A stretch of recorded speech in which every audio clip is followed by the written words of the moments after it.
Encontro Selvagem. Fermentando a brasilidade através dos líquidos.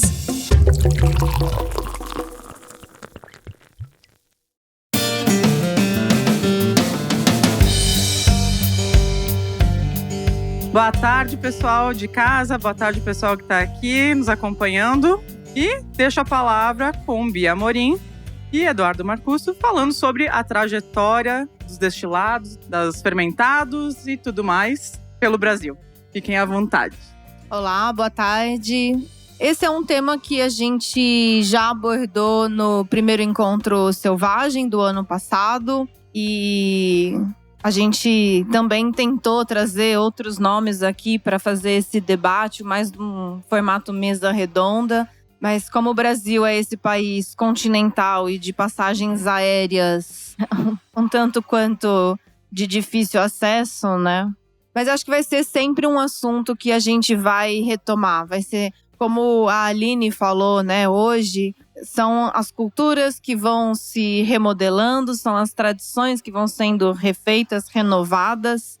E então acho que vai ser sempre um assunto que a gente vai trazer à mesa, a depender da onde a gente vai estar e qual vai ser a abordagem, com quais pessoas a gente vai sentar. E esse ano eu tenho a alegria do Marcusso ter aceitado.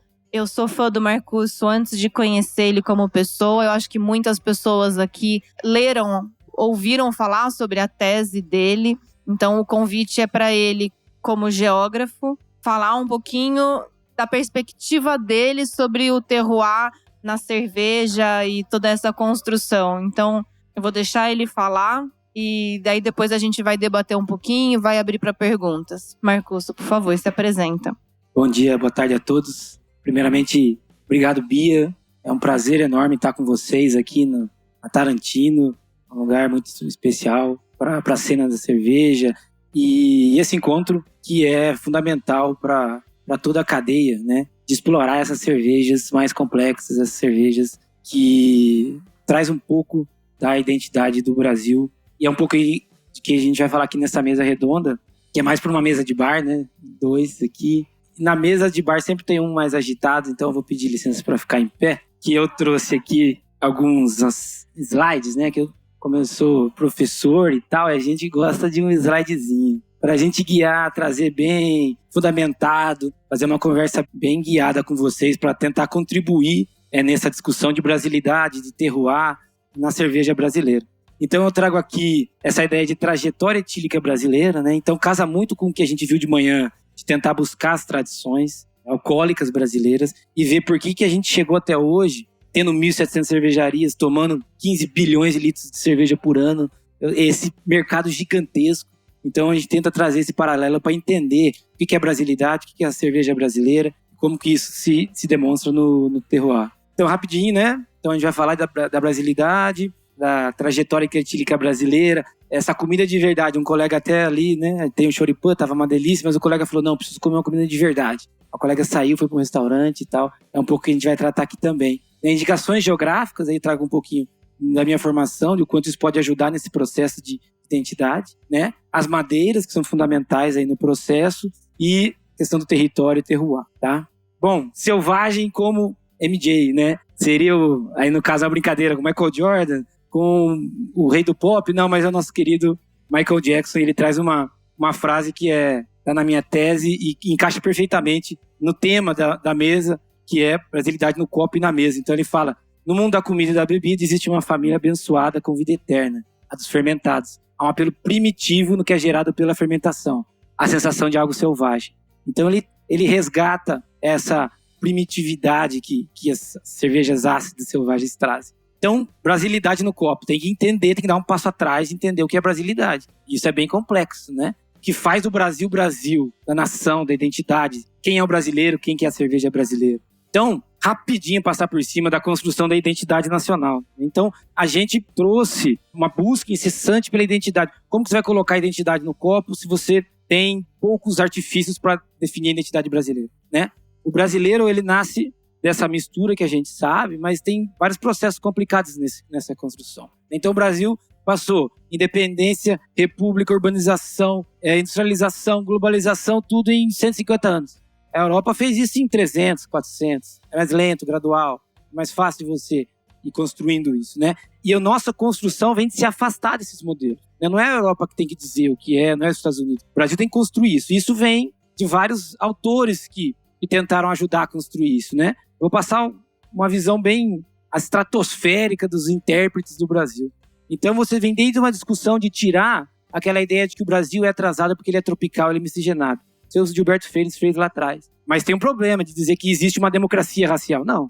Né? O Flores também dizer, uma etnia, uma sociedade impôs a visão de mundo dela sobre os índios, os africanos. O Brasil nunca foi uma democracia racial, mas é importante entender esses legados. Depois a gente vai passar ali a questão econômica e dizer que o Brasil só é um agroexportador. Não, o Brasil consegue planejar para dentro. O Brasil tem 200 milhões de habitantes, uma economia forte. Então, é uma mudança de interpretação de quem é o brasileiro, de onde ele vem, né? E o que eu gosto muito do Roberto da Mata, né? Dessa ideia de identidade lógica relacional. O brasileiro é a partir das relações que ele se faz com o outro. O Brasil precisa dessa conexão com o outro. É no outro, é na rua, que ele vai trocando e se construindo, se fazendo. E por fim o Darcy Ribeiro ali, nessa ideia de uma fusão violenta que teve entre essas etnias, mas mestiça, tropical, e isso traz coisas boas também. Mas não pode deixar de perceber que as etnias foram esmagadas pela lógica europeia.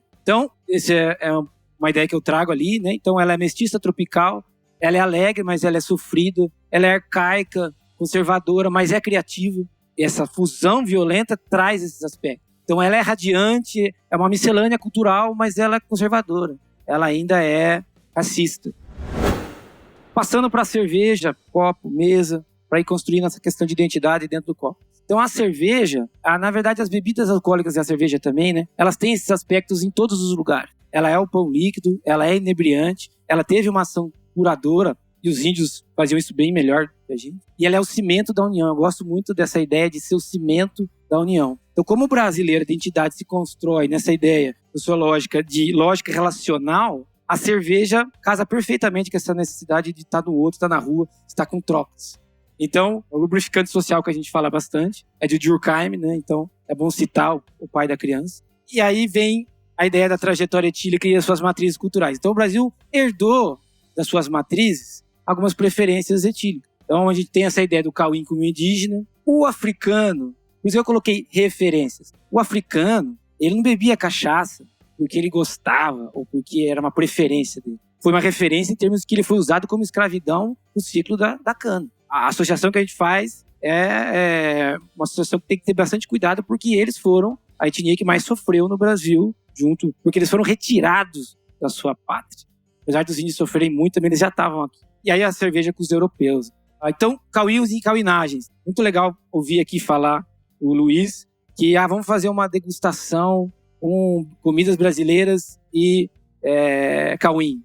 Não, vamos chamar isso de cauinagens, que é esse ritual que a gente está se adaptando. Tem todo esse debate que a gente viu da cultura, mas a gente tem que enriquecer e dar valor, valorizar isso. Então, cauim aqui, não vou me estender na parte técnica, mas ela é uma salivada ritualística. O cauim, a gente pode usar outro nome, mas essa ideia da cauinagem é importante. Ela é uma bebida pedagógica, então nas cauinagens se ensinava para os indígenas as tradições. Ela é uma bebida memorial, é ela que passava, como não tinha escrita, né? Passavam por meio desses processos. E aí o colega falou assim, por que não se faz cauim de 1700, 1600? Por que voltou hoje?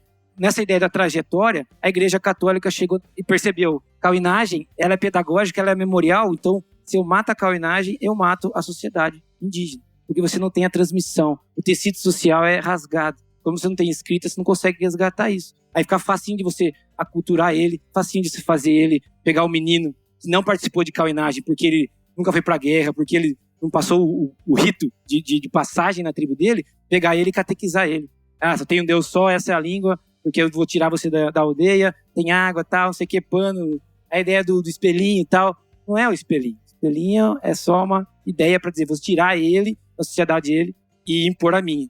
E como eles fizeram isso? Com a cachaça. A cachaça, o historiador Braudel fala que é o presente envenenado dos europeus. Os indígenas tomavam cauim. Falou que 5, 6, 8, 10%. Quando você dá uma cachaça pro índio, e ele usava isso para ritualizar, para encontrar o Deus. para passar informação. Quando você dá uma cachaça, que na época tinha uns 25, 30% de álcool, não é os 40 de hoje, ele vai entrar em êxtase. Isso aqui é muito maior do que ele consegue, né? Tem um relato de que os indígenas tomaram um navio português e tinha um monte de bagaceira, né? E aí eles tomaram aquilo com 20, 30%, e eles falaram, ficou 3 dias sem conseguir levantar, porque no cauinagem eles tomam até acabar. E aí, mas com o cauim, beleza, eles vai comendo, vai pausando, faz um ritual, dorme, acorda. Na cachaça aquilo é muito rápido, então destruiu o tecido. A gente não fez cauim porque a gente matou essa tradição necessária para colocar a visão do europeu em cima.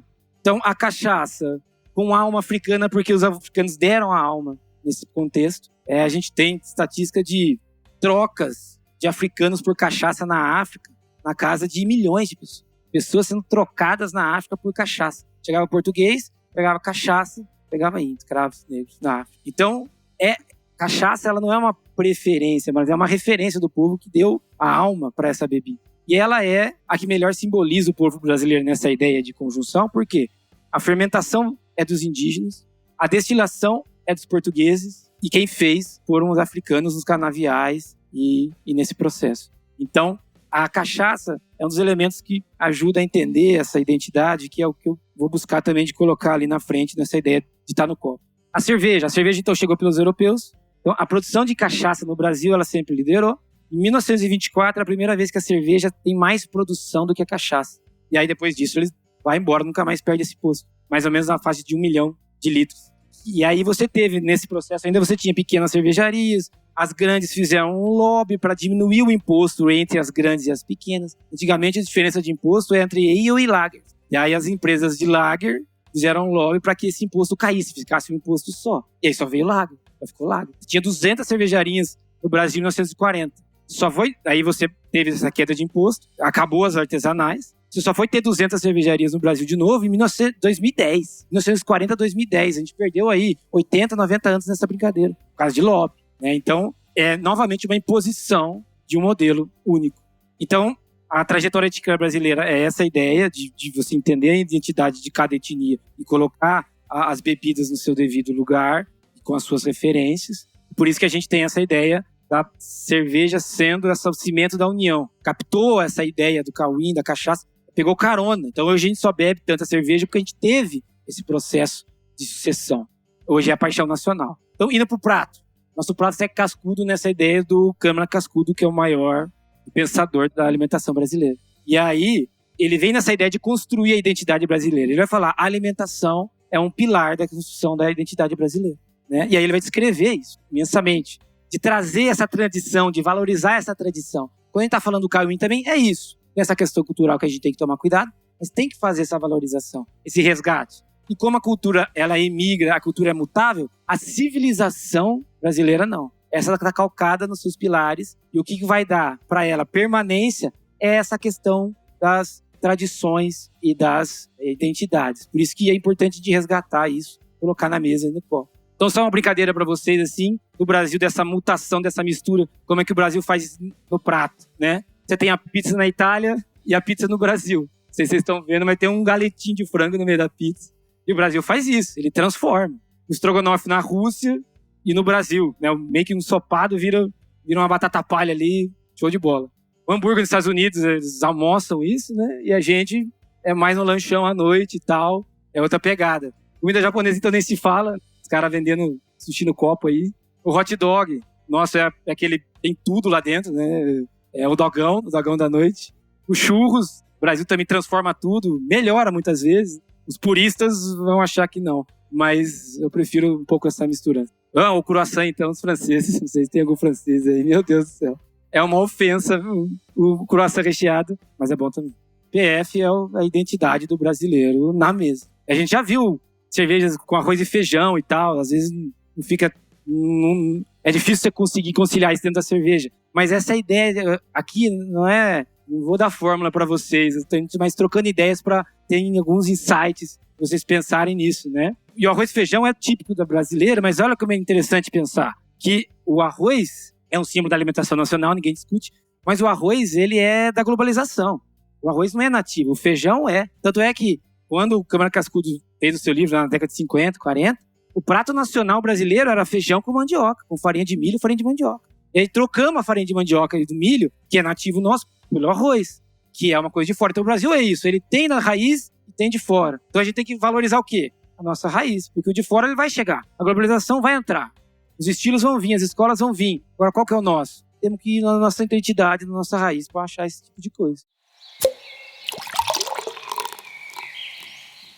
Bom, agora eu vou entrar, acho que, no que eu posso colaborar nessa ideia da cerveja no copo, né, da identidade no copo, identidade e indicações geográficas. Então, indicação geográfica é um processo complicado de se fazer. Você tem que ter uma coletividade, você tem que ter uma associação que defende aquele produto, mostra por que ele é específico daquele lugar ou por que ele tem uma característica que se destaca dos outros. E você tem no Brasil mais de 60, 70 indicações geográficas. Então já fizeram o trabalho mais difícil, que era resgatar a história, delimitar a produção, entrar com o processo em NPI, demora. Você tem que ter ajuda de associações, por isso que é importante o associativismo, contribuir com a associação. E você não pode pleitear a pessoa física, você pode pleitear uma marca. Agora uma IG, não. E aqui o pessoal, o colega aqui, o Luiz falou do champanhe. A indicação geográfica de champanhe é registrada no Brasil e em todos os países do mundo que eles vendem, para defender, porque a indicação geográfica é para dentro e para fora. E aí você tem no Brasil a tequila. A tequila foi mútua. O México reconheceu a cachaça e o Brasil reconheceu a tequila. Por isso que é importante esse reconhecimento para dentro e para fora. Conhaque, vinho do Porto. E eu trouxe alguns exemplos do Brasil, por exemplo, jabuticaba. Jabuticaba brasileiro e tal, mas aqui tem uma indicação geográfica de jabuticaba de Sabará. Então, se você faz uma cerveja com jabuticaba de Sabará, ela já está com a identidade brasileira ali. Porque você comprou, mas daí você tem que comprar dos agricultores que seguem o plano de manejo, que assinam a associação dos produtores de jabuticaba de Sabará. Então, você trouxe todo esse território, essa cultura, para dentro do comércio e dentro da bebida. É abacaxi de Novo Remanso. Cara, é de Novo Remanso, não é o abacaxi X ou Y. Eu sou de Boituva. Minha cidade tem uma espécie de abacaxi que chama Boituva. Se você fizer uma breja, eu quero fazer um dia, quando sobrar tempo nessa vida. E era específica. A minha sal é de abacaxi. Não, a minha sal é de abacaxi Boituva. E se você fizer uma que tem identidade geográfica, você já colocou toda a história, a cultura, você resgatou tudo isso, você fortaleceu o pessoal que produz dessa forma. Então você transporta diretamente para dentro do copo. Isso. Uva do Vale do São Francisco. Manga do Vale do São Francisco. Olha só, falou muito de indígenas. Guaraná nativo da terra indígena Andirá Amaral. Cara, só é ali. Se tem um Guaraná que é da etnia do lado, não é essa. Não pode usar esse símbolo. Tudo regulamentado em NPI, regra, associação ajudando, apoiando. Então, tem um cardápio para vocês aqui de mais de 670 indicações geográficas. Vocês podem colocar na cerveja de vocês e vocês vão estar fazendo essa identidade, buscar essa cultura e essa tradição para pôr, né, dentro do copo. E da mesa, porque você tem indicação geográfica de linguiça cuiabana. E aí você pode harmonizar a linguiça cuiabana picada na ponta da faca de carne, só carne bovina do Mato Grosso do Sul, com uma cerveja típica de um produto específico do Mato Grosso do Sul. Então você está agregando todo esse processo nessa harmonização, que é uma grande chave para o desenvolvimento da escola cervejeira brasileira. Essa aqui, para mim, é uma das coisas mais pouco exploradas e que tem um potencial, na verdade, não é nem pouco explorado, mas um potencial gigantesco. A ideia da indicação geográfica da cachaça. O Brasil inteiro é uma indicação. Qual que é o território da cachaça? É o Brasil inteiro.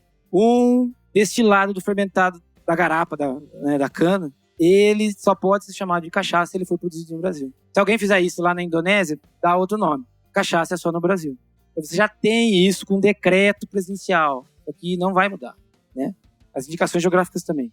E aí, você já encaixa a ideia da cultura, do território, da indicação geográfica, da cachaça e da madeira. Aí você já começa a agregar valores, começa a montar essa ideia de identidade mais raiz mesmo. Trouxe um exemplo aqui, tem vários outros, tá? Só uma questão de exemplo mesmo, de você ter uma cerveja que passou por barril de cachaça, e você traz esses aspectos sensoriais para sua cerveja.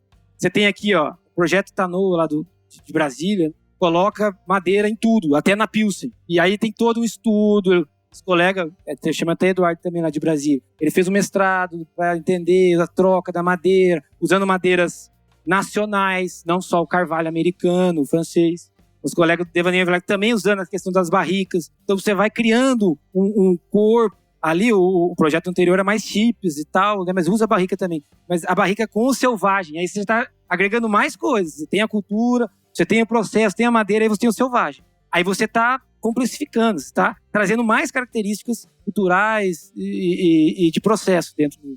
As Alás, as Alás produz não só cerveja, mas produz geleia, produz queijo, produz café. Então você vai trazendo toda as características locais dentro dos seus produtos. E isso vai trazendo identidade.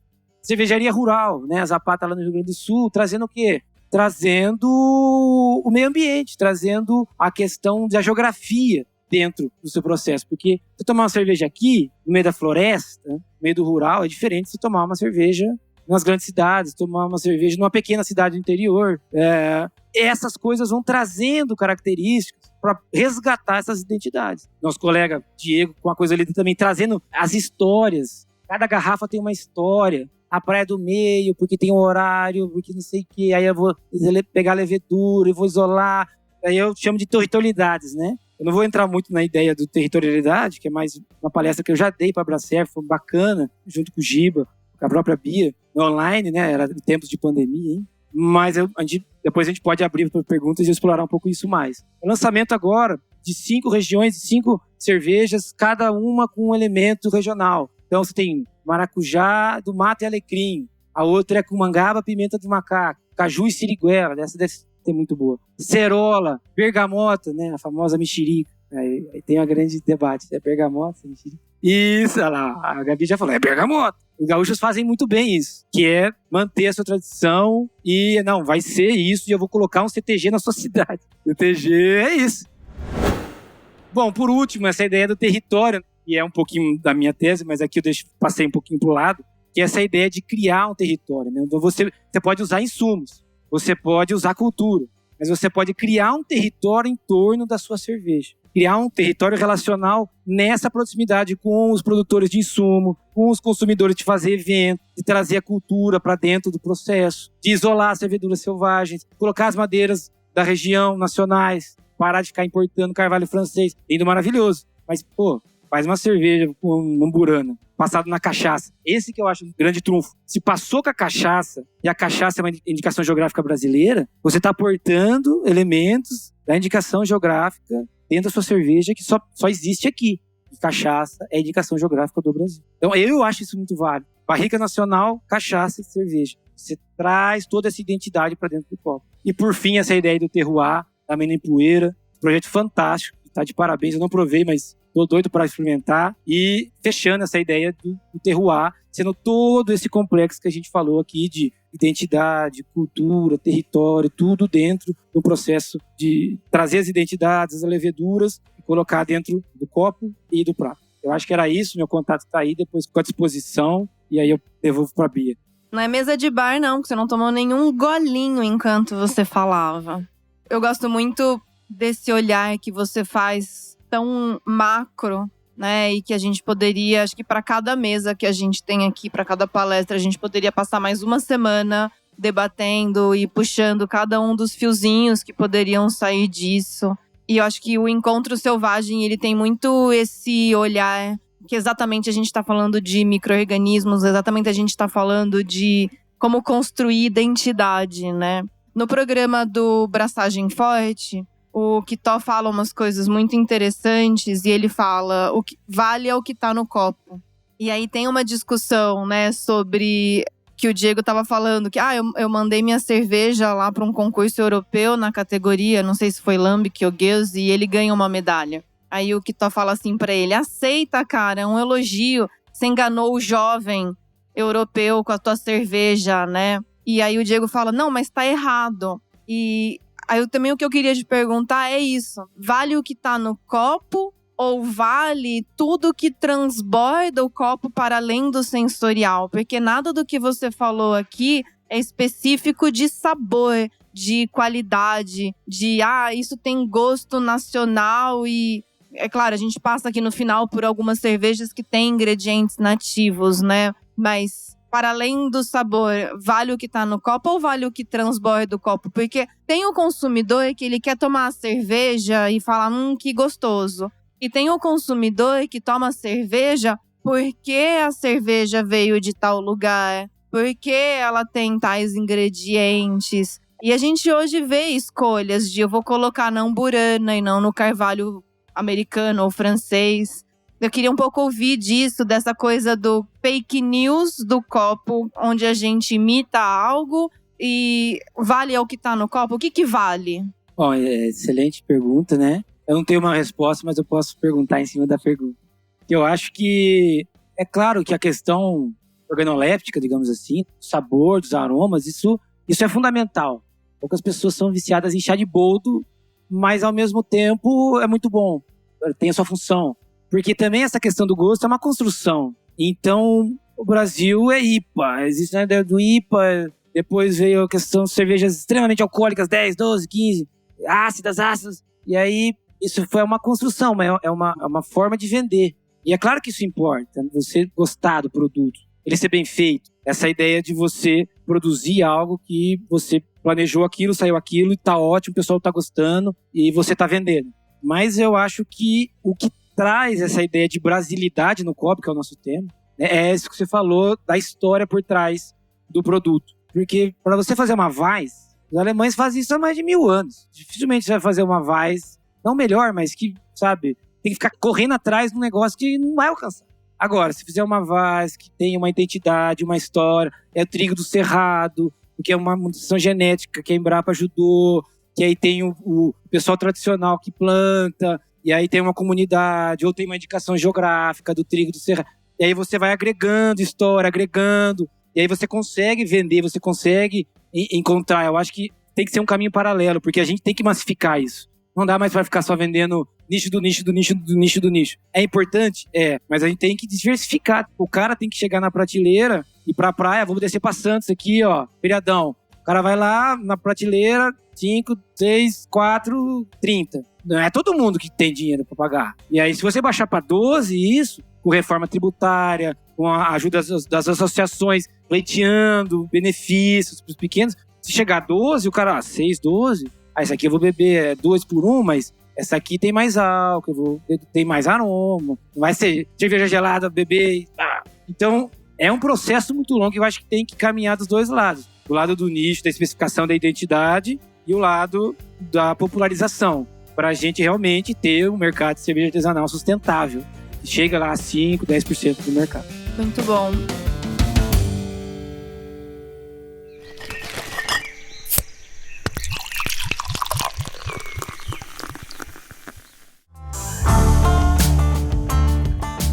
A gente poderia, né, nessa coisa de construção da identidade, olhando para terroir, a gente poderia tocar em tantos assuntos, né, que é complexo, ainda mais porque a gente é muito grande, tem uma história muito complicada.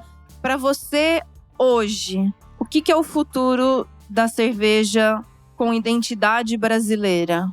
E aí a gente abre, Gabi, para as perguntas. Acho que eu já complemento com uma pergunta que veio. Se esse bairrismo que tu estava falando, né, dos gaúchos defendendo a bergamota, claro que a gente tem essa proteção, não vamos chamar de bairrismo, em várias regiões do Brasil, se isso atrapalharia na busca por uma identidade, mais do que ajudaria. Não, eu acho que assim, se todas as tradições tivessem a proteção que os gaúchos têm, seria muito mais fácil de você identificar e resgatar essas entidades. Porque os gaúchos têm essa questão, porque eles sofreram uma diáspora, né?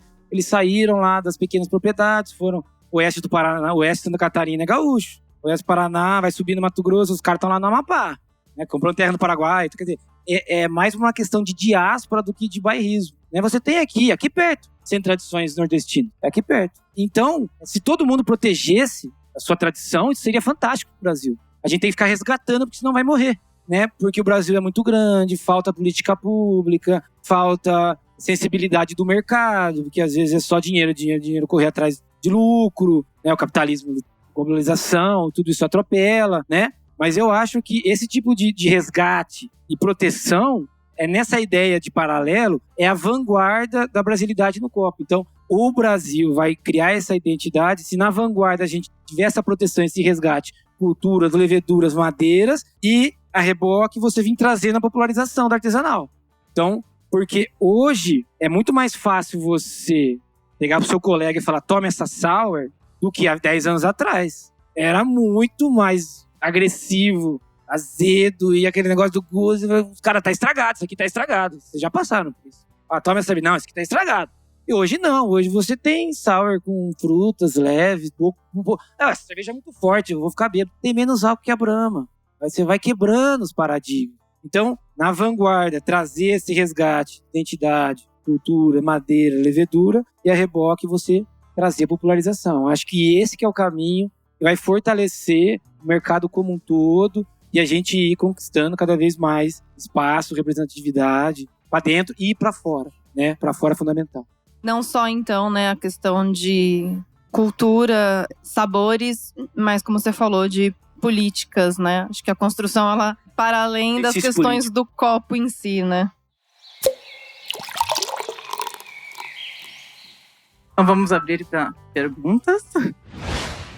Bom, Eduardo, puxando um pouco o gancho do que tu estava falando sobre... Saindo um pouco do meio da cerveja, mas com ligação com o que tu estava falando, da identidade geográfica da cachaça, principalmente. Que é um marco que tu acha que a gente tem que, talvez, se espelhar para a questão do nosso produto cerveja. E puxando um pouco de informação do que eu tenho de contatos de destilarias, de cachaçarias do Rio Grande do Sul. Eu já vi vários relatos deles de acabarem exportando os produtos deles com a denominação de rum ao invés de cachaça, por conta dos produtos que a gente acaba exportando em maior quantidade, que vou também abrir aspas aqui, de menor qualidade. Pegando um gancho com relação a isso, também em conversa com esses produtores de cachaça, eles linkam bastante com o fato de que a denominação cachaça, vinculada com o mapa, ela tá com um range de álcool com limite de 49%, pode me corrigir se eu estiver errado, de 39% a 49%, e acima disso é considerado aguardente. Quando que, hoje em dia, eu já busco no mercado, quando eu busco por cachaça, aguardente ao invés de cachaça, por conta de saber que é um produto menos diluído, produto que, vou abrir aspas de novo, com maior qualidade. Então, queria a tua opinião em relação a isso, tanto fazendo um link com o nosso produto, com a nossa identidade com relação à cerveja, como que a gente vai ter que exportar isso como denominação para que a gente acabe não queimando esse nosso nome, sabe, dando um tiro de 12 para matar mosca e aí acabar tendo que depois ter que buscar isso com maior dificuldade, que é o que eu vejo que acaba acontecendo com a cachaça hoje em dia no Brasil. Excelente pergunta. Eu acho que esse processo da cachaça, ela realmente acontece, né? Eles falam até o Brazilian Rum. Isso é ridículo, isso é horrível pra gente. Mas o mercado é isso, né? Porque você tem boas cachaças, boas cervejas, cachaças ruins e cervejas ruins. Eu acho que isso é fundamental e traz um pouco do que a Bia estava falando aqui. Não é só cerveja, é política. Então a gente tem que pensar muito bem nesse processo de internacionalização para o que a gente vai levar lá. A cachaça, ela teve revisão do PIC agora no mapa. Consulta pública, e aí tem a associação das grandes e das pequenas. Olha, não, o limite é 48, não é 49. Vamos tirar. Tanto é que foi uma vitória que hoje você pode chamar cachaça de alambique e cachaça normal. Você tem essa diferenciação na norma. Você conseguiu, isso foi uma vitória. Mas isso demora. O pique da cachaça, IN13, era 2005, eu acho. Quase 20 anos para você atualizar os processos, mesmo de armazenagem. O limite tem que ser barril de 800 litros. Sabe, umas normas muito antigas que vinham. A norma tem que acompanhar a evolução do mercado. Isso é complicado. É por isso que existe a ideia da Câmara Setorial, da cerveja, da cachaça, do vinho. Está dentro do mapa para colocar as pautas que é necessário para a evolução da bebida. E a internacionalização está agora na Câmara da Cerveja. O Giba tá liderando esse processo junto com a Abracerva para a gente sentar com a PEC, sentar com os adidos agrícolas do Brasil lá fora. Como é que a gente vai criar uma estratégia para vender a cerveja lá fora? É o que você falou, não pode chegar e vamos colocar, quem quer exportar? Vamos jogar a cerveja do Brasil lá fora. Não, eu vou pegar você, porque vocês têm esses critérios definidos que trazem a identidade, a brasilidade, a cultura, a madeira. Então, é difícil, demora, tem que ter gente, tem que ter tempo, tem que ter processo, tem que ter reunião, tem que chamar, Então, essa coordenação é complicada, porque vocês estão na ponta, fazendo cerveja, vendendo cerveja. A gente, governo, A gente não pode sair propondo as coisas da cabeça. A gente age conforme subsídios, requisitos e se a gente for provocado, né? O servidor público, o Estado, ele não pode fazer nada do que não está na lei. E você, cidadão, pode fazer tudo o que não está proibido na lei. Então, essa é uma diferença importante para saber, mas o governo, mas o mapa. O mapa, ele tem a sua atuação regimental bem definida. Se não chegar a associação e falar, eu quero fazer um pique de cauim, assim, assado, não é o mapa que vai fazer. Não tem mercado, não tem... Agora, se é a mesma coisa do que kombucha. Começou kombucha. As associações, os produtores foram no mapa, ó. Queremos que vocês regulem kombucha. Aí a gente até brincou. Tem certeza que depois que eu regulamentar, eu vou te fiscalizar? Porque é função regimental, tá na lei que o mapa tem que preservar a questão higiênico-sanitária das bebidas. O Conselho de Química tá aqui. Fundamental no processo também de ter essa identidade e qualidade. Por isso chama PIC. Padrão de identidade, pouco a gente falou aqui, e qualidade. Então, acho que é uma questão política para a gente conseguir fazer isso, mas eu acho que a gente tem caminhos e tem processos. Antes de mais nada, eu queria dar como exemplo aqui a presença do Marcusso conosco, né, como Ministério da Agricultura, e tentar um pouquinho mais de tempo, que lembra que se a gente voltar aí uns 10, 15 anos atrás, para a gente registrar uma cerveja, acho que levava 30 dias, né? Aí todo mundo registrava um monte de uma vez só para aproveitar. E hoje a gente leva alguns segundos, né? E também a conversa que começou entre os cervejeiros artesanais e o mapa alguns anos atrás e a excelência de comunicação que existe hoje em dia. Então o Marcusso está aqui representando o mapa e a gente tem uma troca frequente aí de informações e a gente consegue trabalhar em parceria. Então isso eu tenho certeza que a gente está buscando e vai conseguir também com o Conselho de Química, porque são instituições entidades muito importantes e a gente tem que andar junto. Mas a minha pergunta é o seguinte, Marcusso, como que o mapa enxerga o lúpulo brasileiro? Eu confesso que eu era cético e hoje eu sou entusiasta.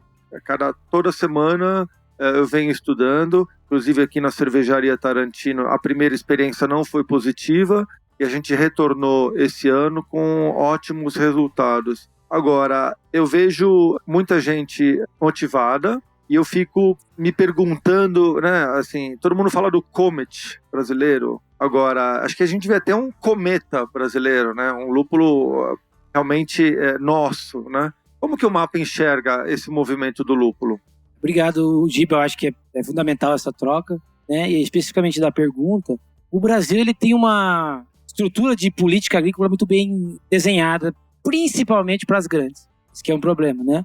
Importação, commodities, toda essa questão. O pequeno, ele está incluído nas políticas. Tanto é que hoje você teve a saída da Secretaria de Agricultura Familiar para a recriação do Ministério do Desenvolvimento Agrário. Os pequenos estão lá e o mapa fica com, teoricamente, os grandes. Mas as políticas transversais, elas estão para todos e nos seus nichos, né, nas situações. Então, crédito agrícola, seguro, minor crops, todas essas questões podem ser ativadas pelos pequenos. O potencial do lúpulo, ele é o ouro verde, né? Quando você fala lá, a gente teve conversa com o ministro mostrando lá, olha, o soja vende por tonelada, né? Algodão também. O lúpulo é por quilo. E é caro. A tonelada da soja que sai aqui é R$7. O quilo da soja, R$7. O quilo do lúpulo é 200. Em folha, né? Falar por cima. Então, quando o cara olha aqui, o cara fala, louco, isso aí... Por isso que lá na Alemanha, Hallertau tem tamanho desse bairro aqui e produz para o mundo inteiro. Então, política agrícola brasileira tá pronta para atender o produtor. Mas, de novo, falta aquela questão da política. Por isso que é importante ter a Prolúpulo, a associação está pedindo, então eles conseguiram agora entrar no modo Aeragro, que é o quê? Quando o cara vai comprar uma máquina para pelletizar, por exemplo, ele consegue financiar por 5, 10 anos, carência de 2, 3 anos. Isso é o quê? É o Estado atrás. Vamos fazer um crédito específico para a produção de lucro dentro do Plano Safra. O Plano Safra é uma vez por ano, então é fácil. Se você começar o trabalho hoje, no outro já está lá.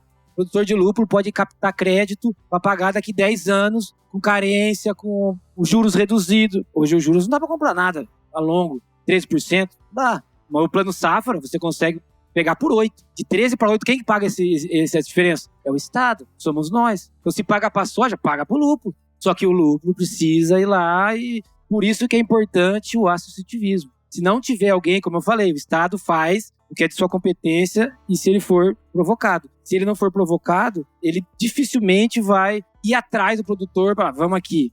Já foi esse. O Brasil fazia isso no século XIX, né? Esse negócio de, rapaz, salvou a lavoura. Essa expressão é de que o governo, você perdia a lavoura, perdeu tudo. O governo ia lá e dava para você o preço total, a fundo perdido. O governo fazia isso, né? E aí veio a expressão por causa disso. Então, quer dizer, mas o Brasil não faz mais isso. Você pegar dinheiro do tesouro que vai para o crédito rural, só vem diminuindo. A gente equaliza os juros. Então, você tem mais captação privada de crédito. Então, crédito, seguro, monocrops. Você consegue financiamento para agroindustrialização. Então, acho que o lúpulo tem um potencial gigantesco, porque ele tem ferramentas do Estado para crédito, ele tem um mercado consumidor gigantesco, ele tem um solo que vai dar safra de 2, 3 safras por ano, coisa que não consegue nos outros países que congela. Então, tem tudo. É que nem é impossível plantar uva no Nordeste, fora da zona vinífera lá. O cara vai lá no São Francisco e uva de qualidade e espumante premiado. Você consegue fazer isso com lúpulo, fazer um cometa, né? Fazer uma variedade. Aí você precisa da Embrapa, com mutação, com estudo, fazer banco de geoplasma. Cara, aí tem que ter gente atrás para provocar o Estado e o Estado fazer. E por último, só um gancho, tem essa ideia da trajetória do servidor público, que está atrás de todo esse processo de cultura que a gente está fazendo aqui. Eu estudo cerveja há 15 anos. Estudo antes de fazer sommelier, de fazer curso de produção e tal. Quando eu entrei no MAPA, eu já tinha uma experiência. Aí eu encontrei um colega, o Carlos Miller, que hoje é adido na África do Sul, que era cervejeiro na VLB Berlim. E a gente foi e lançou o Anuário da Cerveja, que hoje é a referência do mercado. A gente propôs, porque a gente via a necessidade do mercado. Só que aí não dá para contar com a trajetória de cada um. Um colega nosso, da Câmara Setorial, ele fez um estudo com o ICA pagou, o Instituto Interamericano de Cooperação Agrícola, dos países da América do Sul e Estados Unidos. Pagou um estudo para fazer um livro sobre lúpulo. Dá para você baixar em qualquer lugar. Digita aí, lúpulo, ICA, mapa. Lúpulo tal, vai sair um PDF lá para você baixar de graça. Um estudo com consultor técnico, manejo, produção, genética, tá tudo lá. Então, esse colega é o quê? Era um colega entusiasta que tal. Então, a gente tá muito no entusiasta, a gente vai chegando nisso. A cultura vai chegando até nos órgãos públicos, mas como indivíduo, tem que ser institucional. Câmara setorial, associação, conselho, todo mundo sentando, discutindo as soluções para a cadeia. Então, só peço para vocês darem suas considerações finais e as perguntas depois o pessoal pode encaminhar. O Marcus trouxe os contatos dele, mas pode falar as redes e as formas de contato também. Queria te agradecer bastante. Eu acho que a sua tese é algo muito legal para os cervejeiros lerem. Acho que esses debates são muito interessantes no que a gente quer construir. E é tudo muito complexo, né? E agora a gente aqui num evento de cervejas ácidas complexas, brasileiro, sul-americanas. Então, a gente, daqui a alguns anos, acho que a gente vai olhar para tudo isso que a gente vem falando e vai conseguir ver no copo, a gente vai conseguir ver talvez em livros e em outras publicações tudo que a gente vem construindo em conjunto, né? Não só como pessoa física, mas com as políticas e tudo mais. E queria muito te agradecer. Eu sei que você faz um esforço além do profissional aí para estar aqui, para estar criando tudo isso. E muito obrigada. Obrigado, Bia, todos da organização. A gente vai se empolgando, vai falando um pouco, estoura o tempo, né? Para variar, estoura o tempo. Acadêmico sempre estoura o tempo. Mas eu queria, é o que você falou, cada um coloca um tijolinho, vai subir na parede. Então eu espero ter colaborado com vocês, com a disposição. Vamos lá, a cerveja tem muito para caminhar e a gente vai poder estar ajudando no que a gente puder. Cerveja é gastronomia, né?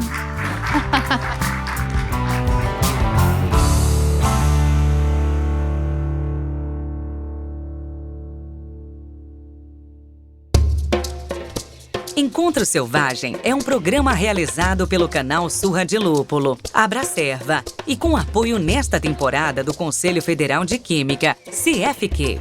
Sigam @Encontro Selvagem no Instagram e não percam nenhum conteúdo.